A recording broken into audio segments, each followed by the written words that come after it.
Can you imagine you install a framework and it just provides all the things you need without much, if any, configuration, and it just works? What a world are we living in? Mind blowing that this is possible, and it's all possible in PHP with Symfony and Laravel. It's amazing, and Insane, people don't understand. Amazing.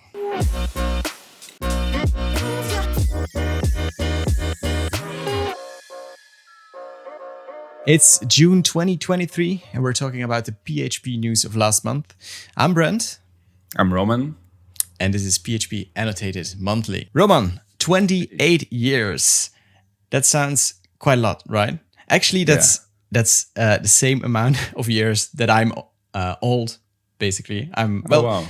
Yeah. You could say it's fitting, right? I have the same age as PHP, but actually that's not entirely true because in a month from now it's my birthday, so I'm just a little older than PHP, but it's close. It's close. I like that idea that I share a birthday with PHP, or almost. On June 8th, PHP celebrated its 28th birthday, and we posted a link to the initial announcement which Rasmus Lerdorf made on this newsletter back then, announcing just his personal tool that he built for himself. Yeah. To ease web development, because it was horrible for him to do it with C. So he wrote something for himself, and then it took off quite nicely, as we can see. I actually like how a PHP started out as a tool just to solve a problem, just to get things done. And it basically still is today. It might not be the most sexy language out there, but it still solves a lot of problems very fast and efficiently. And that's actually nice to see 28 years later, and we're still basically doing kind of have the same ethos as Rasmus had 28 years ago. Yeah. There were many attempts to find what PHP stands for.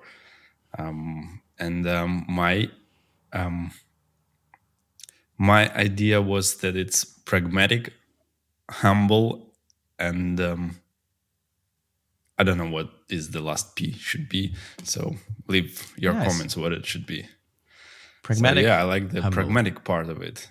Yeah, and humble. Definitely. Yeah, so it's not a fancy thing, but it does its job. Yeah, definitely.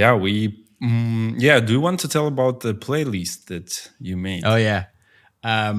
We made a little playlist with music that PHP developers listen to, basically, and it's a very diverse playlist. But it was very fun to connect with all of these people and talk about what music they like listening to. Of course, there were a couple of people who just code in silence, but a lot of people do have I can say, an awesome taste in music, and some people maybe a bit of a strange taste, but that's fine as well. So we have a playlist here. How many songs are in there? 100? 100, yeah. And you can check it out on Spotify and on YouTube Music. We'll leave a link in the description. And maybe you can discover some new music that can help you write PHP code. Yeah, exactly. And it's really diverse. There are some unusual transitions, but you can find pretty much anything.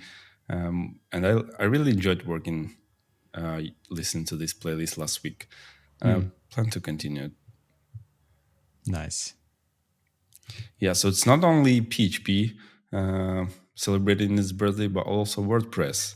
Yeah. WordPress turned 20, and they did a lot of nice things for their 20th birthday. And actually, WordPress is one of the communities, like sub-communities in PHP that I enjoy following, because they do a lot of things. Maybe from our Twitter bubble, we don't see much of that, but it's quite impressive what they do. And we actually going to mention one tool. I want to mention it later today. Yeah. So let's congratulate WordPress with 20th birthday. I think I mentioned this before, Roman, but like from a pure technical perspective, we could have a thing or two to say about WordPress. But what amazing things they have achieved with the software they're building. There are very little people and companies who can say they've been going on for 20 years, and especially WordPress basically just building on the same code base and slowly but surely evolving. I think that's quite an accomplishment. So congratulations. Exactly. Yeah, they never had like revolutions, like rewriting everything from scratch. They moved slowly, and I think uh, it's one of the most successful open source projects out there. I can't wait to show you the thing that they are doing right now. Yeah, go ahead. Yeah, no, first let's go to PHP 8.3, which released the first alpha release. Yeah. Right. Yeah. It's getting closer, right? PHP 8.3. The final release is planned for November. So we have a schedule. Yeah. It's pretty much the same schedule as every year. We have 3 alphas, and then beta, then RC releases, and then the general availability release. There could be more RCs if there are any bugs found at that point, but usually it happens like this. So we anticipate it in November, and before the feature freeze release, there are a few more things that could make it into the language this year, and we're going to discuss them in the next subject. But let's go through like what's already there. I think you wrote a nice blog post. I do need to mention it. I often update this blog post, and it doesn't contain the latest updates yet. I think this is a month old or something, so I need to update it again. But there are some pretty nice things in this version. And what are you mostly excited about? Well, something that's not in it yet, but I hope. Well, the clone width, of course, clone width. That would be amazing. I also think that there was this one thing that actually wasn't mentioned as an RFC. If you go to my blog post, it was something rather technical with preventing overflows, I think. Overflow things, yeah. The Stack Overflow detection, which isn't Stack Overflow from Stack Overflow, but like the real Stack Overflow. You get what I mean? But like if you end up in an infinite loop or something like that, PHP will now be able to detect that and give you, instead of just like a very vague error, or it will just tell you, hey, here's the problem. This is the line where it's going wrong, which is something you run in pretty often. And it has always been a bit difficult to debug, actually. So, I'm really excited about this one. It's such a small thing, and there wasn't an RFC for it or anything, but it actually sounds pretty nice. Yeah. Yeah. It was contributed by Arnaud, by the way, who is a developer sponsored by PHP Foundation. Nice. I cannot not mention this. Yeah. After I published PHP Annotated, team has reached out to me and said that I haven't mentioned here, and this list I haven't mentioned randomizer editions, and apparently those are pretty nice. But you mentioned them. Let me these randomizer editions. So what's good about it is that now you have like 2 additional methods to get a random string, but also random float. And for random float, they actually implemented a thing from a research paper about, let me find it. Yeah, so this one. And apparently PHP is the first language who did that. So at least not that many languages for sure have this. I checked Swift can like do this, because Swift has this random method on every type that you could use, but not that many languages have it. But PHP is really a pioneer in this kind of things. So random extension is pretty nice right now. Yeah, I think it's a great addition, by the way, from PHP 8.2, the randomizer additions, and it's great to see them build upon the existing infrastructure now. So it is actually something I ran into, believe it or not. I had to generate a random float, and it wasn't available in the 8.2. I was like, how do I solve this? Of course, it was easily solved, but this seems like a much cleaner, better approach. So pretty cool. Yeah, I really enjoy these small additions that are like, when you read them, you're like, why isn't that, like, I suppose it was there forever, when you start using them, it's just Yeah. fits so nice. But Yeah. yeah, I could say the same thing about JSON validate function, actually. Yeah. So it's nice fit for the language. Yeah, and I mentioned that you can already test those because there are Docker images for Yeah. PHP 8.3 alpha release. And if you're interested about the schedule of when a certain PHP version is going to be out of support, you can Yeah. refer to this page and see the schedule for every release. Do you know what's happened to Packagist? No. So there've been like a security incident there. Oh yeah, I read about that. Yeah.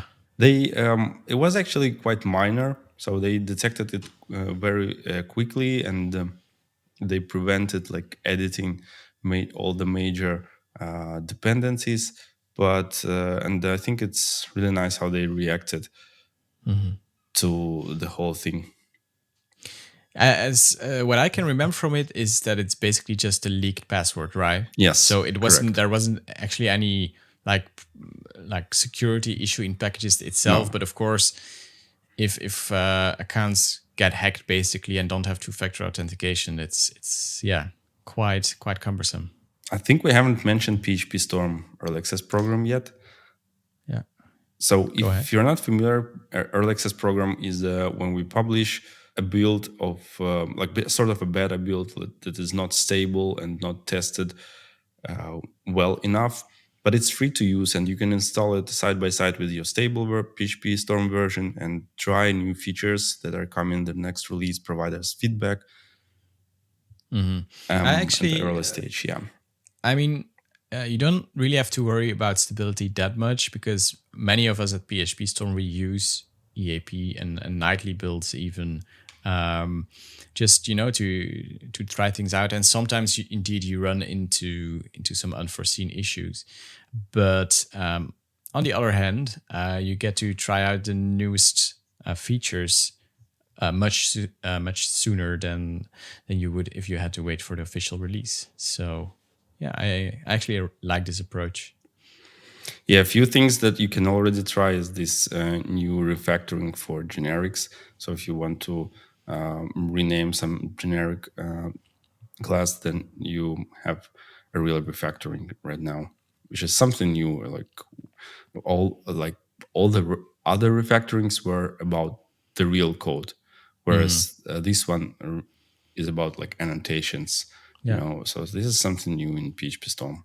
Yeah, I cool. think the last one was this support for object shapes that originally was added in static analyzers like SOM and PHPStan. They already have it, but now with PHPStorm support, you have auto completion in your editor and also a nice inspection to add. Anyway, let's get to the next topic. I don't know if you follow this, but PHP was trending on Twitter, Yeah. and a few people out of the PHP community tried Laravel and PHP in general, and they were quite impressed with things it provides right away Yeah. out of the box. Can you imagine you install a framework and it just provides all the things you need without much, if any, configuration and it just works? What a world are we living in? Mind blowing that this is possible, and it's all possible in PHP with Symfony and Laravel. It's amazing. And Insane, right? people don't understand. Amazing. Amazing. No, really, I think PHP developers sometimes don't appreciate how good is this. Like, you can Yeah. literally take and it just works everything. I really enjoy it, and yeah, and actually, Aaron, I think from Planet Scale, he recorded a video about this, but also you and Mohammed, and there were a few other guys. Yeah. You can check it.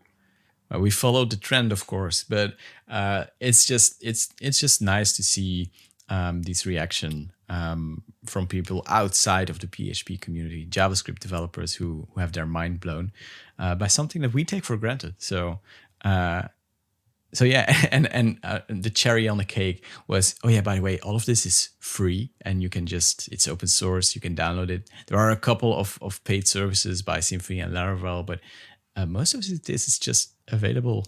And the only thing you need is a basic like shared server even, or a droplet or whatever somewhere, and it just works. So yeah, PHP is great, man. Yeah, and maybe to some new things like ChatGPT and PHP, there were a few nice blog posts around this. So Free posted like how he got rid of this work in progress commit messages just by using ChatGPT, which just basically, I think it takes all the changes as a context and then provides a real commit message of what has been done.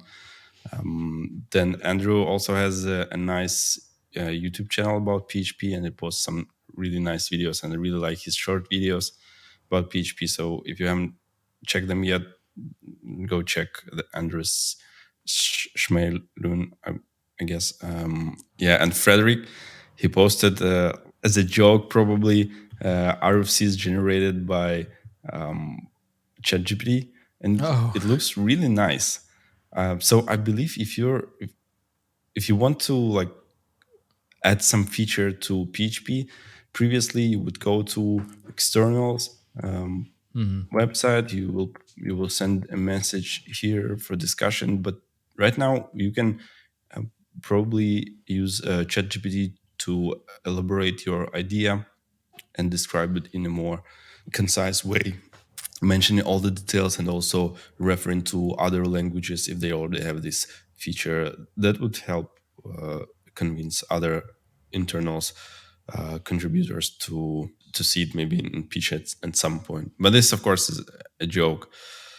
Still, we'll see what people are gonna do it. Oh, it hurts when you say that generics are a joke. No, but for generics, we have a real RFC. This not this one, and as far as I know, PHP Foundation developers are doing some work in this direction. We'll see what will they come up with. I know that they are working on this, but Cool. Let's get to what's already there. Actually, property hooks. This is a really, really interesting one, and I want to discuss it with you. Have you checked it? Yeah, the RFC. I did. So I think it's great. Yeah, because we talked about asymmetric visibility, right? Which kind of overlaps here, but this is the way we should go, I think. So let me just quickly tell what is this about. We have these access modifiers for properties, and we can make properties private or protected or public. And with public properties, we can do whatever we want. But if we want to do some extra or on like add validation or something during setting these values, we need to add like real methods called getters or setters, or we should use magic methods and then do some custom logic there. But also think about the following problem. Let's say you made some property public first, and then you have some code and you use this property in a certain way, and then later you decided to add some additional validation, or not you decided, but you had to do that because of some business requirements. And now at that point, your only choice would be to implement magic methods, get set methods, if you don't want to break API, or if you introduce real getters and setters methods for this specific property, then you essentially break API. So I think these are the problems that were tried to address with this RFC. So what they propose, Larry and Ilya, is to have sort of virtual properties with get and set methods defined right away inside of them. So look at this code example. So here we have class called user, and we have properties that defined in a constructor. The first and the last probably names. So, and he has here in this we have a full name property, which is a virtual property in scope in terms of implementation, uh, and it has these methods get, which returns first and last concatenated, and set value where it Yeah. just explodes it. But he could add some additional logic here. And yeah, so this looks really nice to me, but you could do really, really, really different things here. I could not even, I think we will see many unpredicted usages for this, because it's really nice API, in my opinion. What I Yeah. like about it is that you don't have to have like an explicit backed property for this one. It just works. So you just define it here, the name of the property, and then you can do whatever you want inside. And you will have this. You'll have this field. It's sort of like magic variable that refers to the name, and you can do pretty amazing things. I think you can even like reuse some of these setters and getters. It's really nice. I mean, Yeah. I love it. It looks really well. It's a concept that's known in other programming languages, and I think lots of people have been asking to add it in PHP. I think especially that Larry and Ilya came up with a very clean solution to the problem. So yeah, I hope, is this going to vote for 8.3 still? Yeah, probably it will. It's not mentioned here. Oh, but I think it was supposed to go in 8.3, but they need to push it to voting soon. Yeah, it's Yeah. proposed version is Okay. 8.3.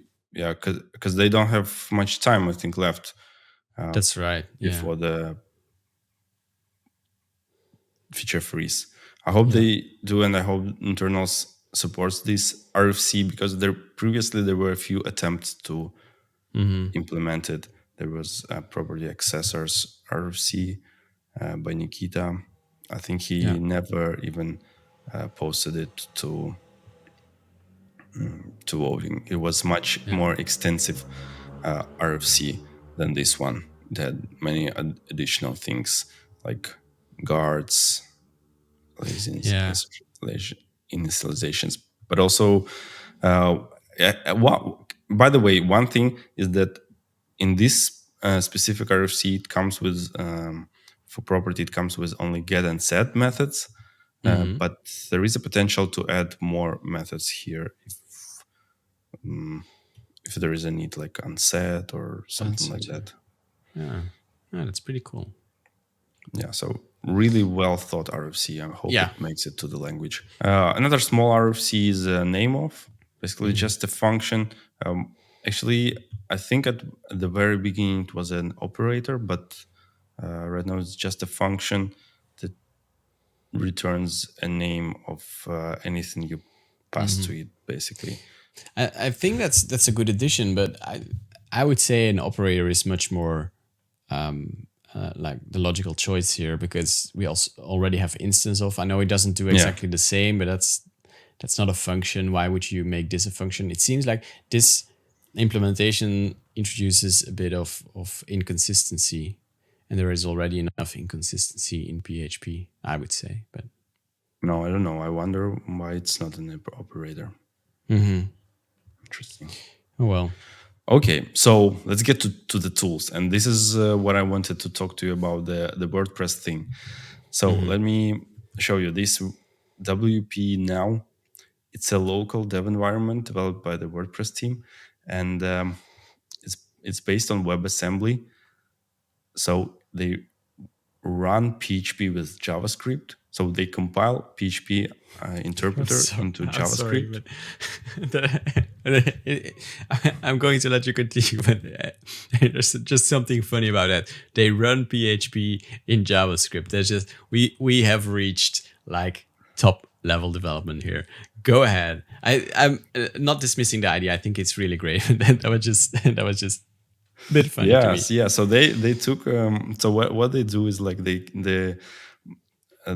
basically WebAssembly is a technology that allows you to run different things in JavaScript. So what they took the whole PHP interpreter and they run it with the WebAssembly, which allows you to basically run any other PHP code with it. So, and that's what they do. So they run WordPress with it, or basically any other thing. It's like, so think of it as a Laravel Valley or something, but it's built like a small one tool that you don't need to install globally on your local environment, on your machine. It's just some dependency that you can add and to run everything. It's pretty amazing. So yeah, they have this small GIF. So since it's written in JavaScript, you use npm to install it, and then they run. I don't know if they show. Yeah, they use PHP 8.0 here, but you can use any PHP version. Yeah, so this is what they show, that like you can use any PHP version, and it's apparently it's faster than Docker, and it's definitely easier than Docker. One problem here though is that it doesn't run your database. Oh, okay. So we'll still will have to figure this out. So for WordPress, what they do is they run SQLite as a database. Then your database is stored as a file, and it's completely independent. I think you can do the same thing for Symfony or Laravel. And I really like this idea. I think we need to try it for PHP, for Laravel, or other frameworks, and see how it works. But I really like the idea of having this simple, isolated environment for local developments. Because I really, to be honest, I don't like installing stuff on my local machine, and I don't like Docker as well. So this seems like perfect fit to me. Yeah. There was at some point there was an alternative. Do you remember the name of that? It was only from macOS. No, I don't remember. Okay, No, I don't either. Sorry. Yeah. Anyway, there is a PHP monitor which I think solves sort of similar thing, but it's a tool for managing your PHP installation and other things, and it received an update. So yeah, it's quite a nice tool. So if you're on macOS, you probably should install it. AutoShell. So what is this? This is a nice tool. So let's say you want to write a CLI script with PHP. If one of the most used PHP packages out there is Symfony console package, which allows you to write commands and to basically implement your CLI tools. But what I don't like about it is that it's a little bit verbose. So you have to add a lot of boilerplate code to do some simple things. And maybe for big applications, it's really nice because you have a lot of flexibility. But for something quick to hack and to create, it's a little bit of overhead. And I like this one because it's super simple. You don't like it assumes everything itself, and just look at this. So it's basically a hello command. Oh, okay, gotcha. Yeah. So it automatically maps the command to the class name. And passes and the parameters to the that's actually pretty nice, being able to access parameters that way. Yes. Why? I'm pretty sure it doesn't give you all the flexibility that Symfony console has, but it's so simple. Yeah, but I mean, every time I install Symfony Console as a standalone dependency, it's to do this and nothing more than that. Yep. So Yeah, I really like the idea. So I hope it gets some attention in the community. Maybe I nice. don't remember. There is a mini CLI Yeah. thing. I don't know if it has a similar interface. I think it's more simple than probably than Symfony Console, but still a little bit of a boilerplate code. Anyway, this one you can choose anything you like. I wanted to mention, by the way, Mini CLI that I just showed. It was developed by Erika Heidi, and the other tool she made is this librarian, which is a static site generator built in PHP and inspired by Hugo. I really like Hugo. It's a static site builder, a generator built in Go language, Yeah. and I wish there was something similar in PHP because before that I was using Sculpin, which is a super nice tool. Um, Let me show it to you. Sculpin, it's tool. It's a really nice static generator for PHP, but unfortunately it's a little bit outdated and it's not Yeah. maintained actively. So we built the PHP Foundation website on Sculpin, and I also use Sculpin for my personal website. It's really nice tool, but unfortunately, I wish it was a little bit more modern and faster, just like Hugo, for example. And I'm really happy that there is a tool now, this librarian. It's a new static site generator. There is actually, I think there are other static site generator built on top of Laravel. Statamic. Yeah, but it's Statamic? and No, not Statamic. Yeah, I'm sorry. What do you want to say? no, I was about to say that Statamic is more like a CMS that happens to be a static Yeah, Jigsaw. generator. This one. Oh, Jigsaw. Yeah. Yeah, this one I was talking about. I never tried it. Maybe I should. It also looks really nice. Shall I tell you a little story, Roman? About Jigsaw? So, no, not about Jigsaw, about Stitcher, about my blog, Oh, okay. which Yeah. is now 7 or 8 years old. I don't know. And it's actually my custom static site generator that I wrote in PHP as well. And like I've tried to rewrite it 3 times now.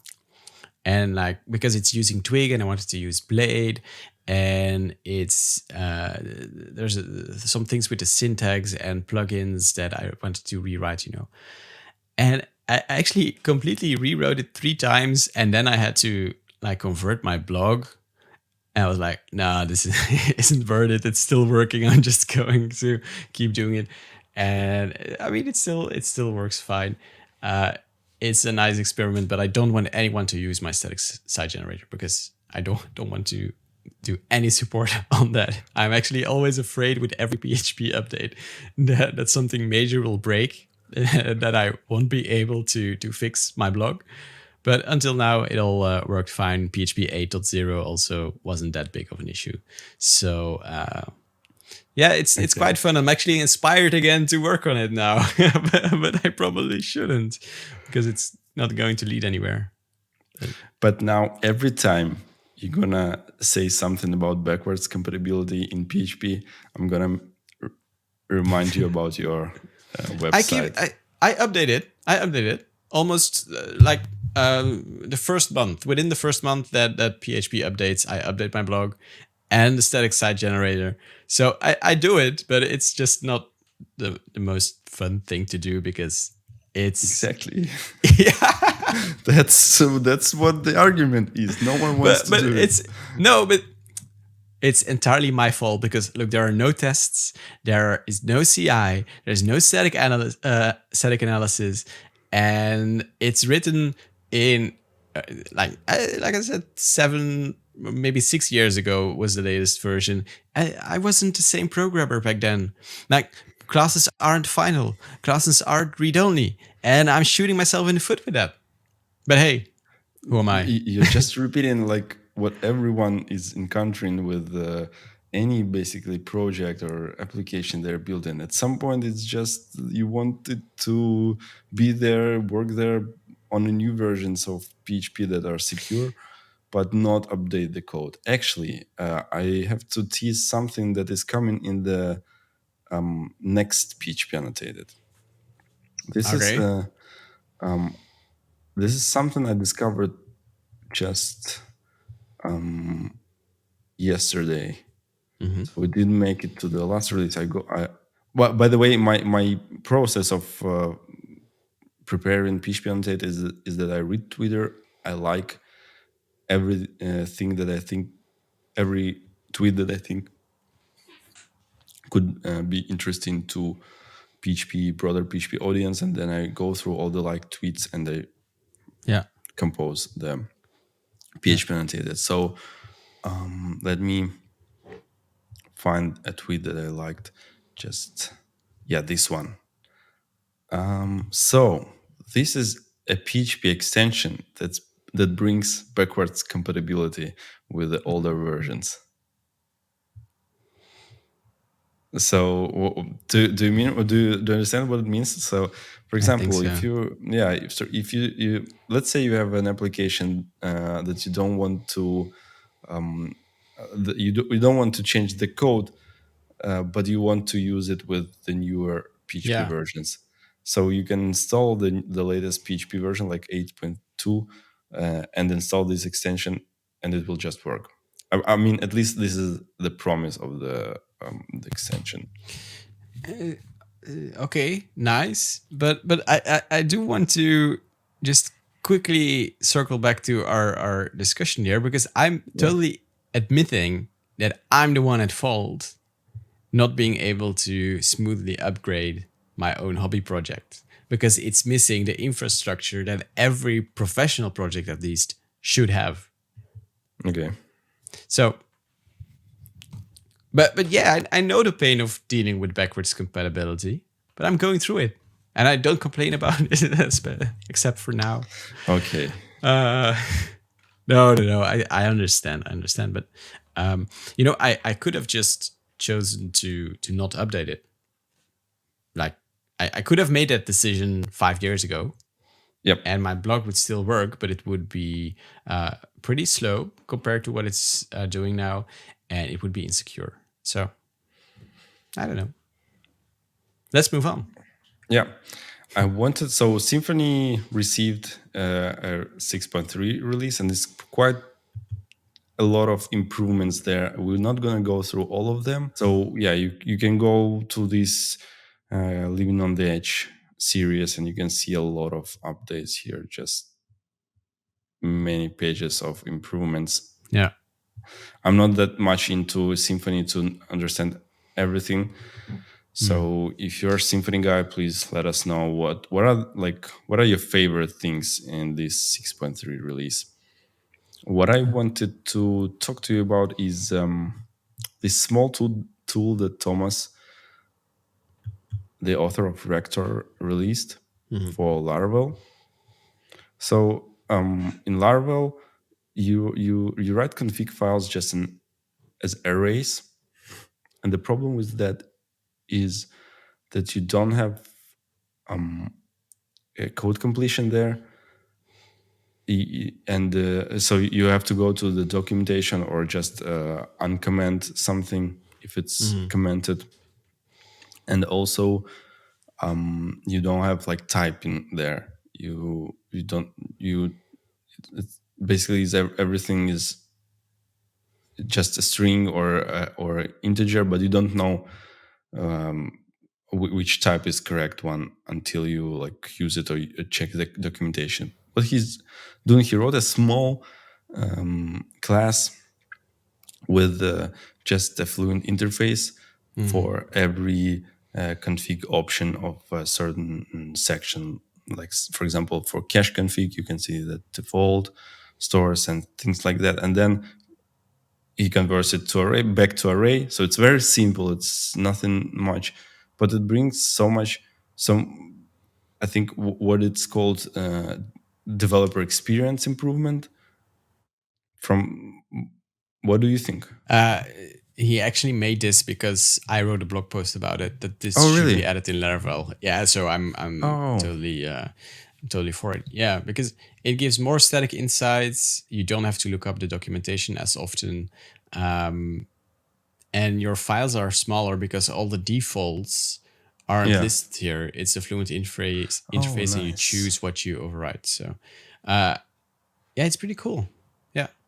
Nice. I didn't realize the thing about default. Cool. Yeah. So, what do you think about the empty function and whether you should use it or not? There is a nice blog post I by Andreas. I never ever ever have used empty. Never. What? Never. Like, Yeah, I don't know. Look, if you ask me what it does, I yeah, probably couldn't give you the right answer. I know it returns true or false depending on something is empty, but like how it deals with truthy or falsy values, I don't know. I don't know how it handles strings. Like for example, if I want to know if an array is empty, I use count, or yeah, I just compare it to an empty array. So triple equal sign empty array. yeah, So and then if it is an empty array, it will return true. If I want to know whether a variable is null or not, which I guess empty also detects, I'm not sure. I use triple equal sign null because that's way more explicit. The only time I use is set is when I'm dealing with array keys or object properties where I'm not sure whether they work. And most of the time, there's a null coalescing operator that I can yeah. use instead of isset. I sometimes use isset, but I have never used empty. So that's my opinion. Well, I actually don't know.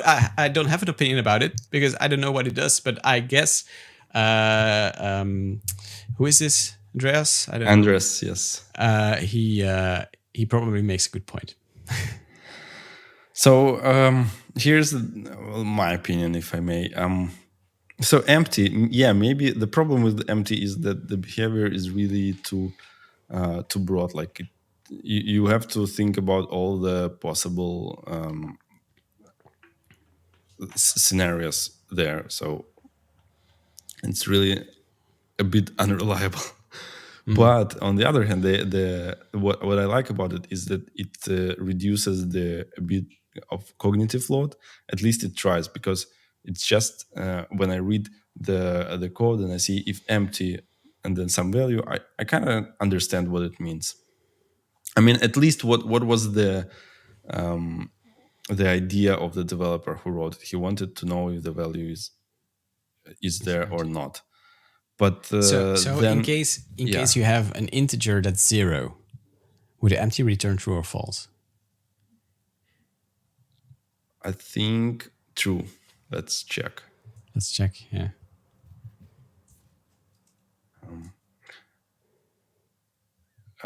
Let's do var like this, and empty. Use the yeah. Right, so this is strange because if 0 is assigned to a variable, then that variable definitely isn't empty. It has a value.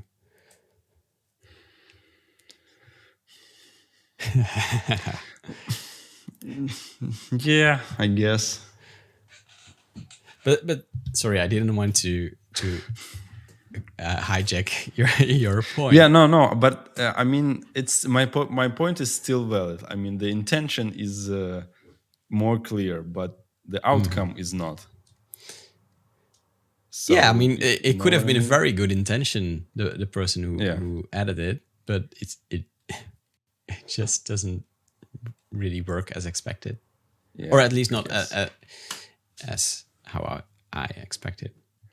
Okay, yeah, that makes sense. There are a few other super nice articles, but not something that we could maybe discuss. Maybe we could mention this div speeding blog post, but I think the story is here. So Marcus, he goes through some open source projects and tries to profile them, and I just wanted to highlight that profiling is super easy in PHP. You can use Blackfire, you can use a few other profilers to find bottlenecks, but it can bring you like really small changes can actually bring a huge performance gains. So these are the story behind this blog post. So he made a change in a div tool by Sebastian, which is used in many other open source projects. Then he improved Rector and Dr. RST, which is used in Symfony docs, LinkedIn. So basically, Actually, let me tell you a story about that before we conclude. Sure.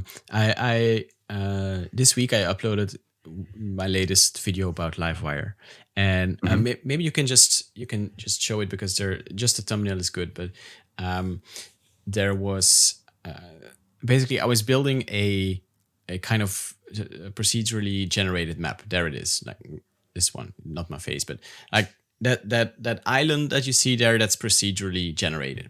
And of course it was a bit slow, and I assume that's because there are quite a lot of like mathematical operations being done to generate all of this. But I wanted to profile it because I wasn't really happy with how slow it was. It took a second or two, but it wasn't all that slow. But and I profiled it, and you know where the problem was? It didn't have anything to do with my calculations. They were totally fine. No, what I did, I converted like basically floats, numbers between 0 and 1 basically, to hexadecimal values to create this map. And like to create the color of the map basically. And at one point there was a deprecation that if you use the I think bin to hex function or something, if you pass a float in there, it doesn't really work because, well, it only takes integers, which is how that function works, which is fine, and PHP automatically converts it behind the scenes. But I got a deprecation error, which I didn't know because I was on my local environment, and it just wasn't logged anywhere, except it was logged somewhere. It was handled by Laravel behind the scenes and written to a log file. So if you see the little thumbnail over there, it's 15,000 tiles basically. So it's a loop of 15,000, and with every step, every 15,000 times, there was a deprecation error that was caught by Laravel and then written to a log file. So opening a file actually and writing it to a file on my local machine, and I didn't know anything about that unless I profiled it. And I would never have thought to look it that way, of course, because I was doing some heavy mathematical operations. Logic told me the problem should have been there, but it wasn't. My math was sound. So that was really cool. I was like, oh wow, yeah, this is. I'm happy to have spent a couple of minutes. I used Xdebug and used PhpStorm has support for cache grind files. Oh, okay. I just opened it there. It was pretty easy to find a problem then. So yeah, that was my my little profiling story. I won't mention deprecations here. So yeah, let's conclude on this. Oh yeah, okay. It was nice talking to you, Roman, and we will be back next month probably. Well, it's summer, so there are some vacations. Maybe it will take a little longer, but we'll definitely be back, and we'll hope to see you there too. Leave a like and subscribe, and leave your thoughts in the comments down below, and we'll see you next time. Bye-bye. Bye-bye.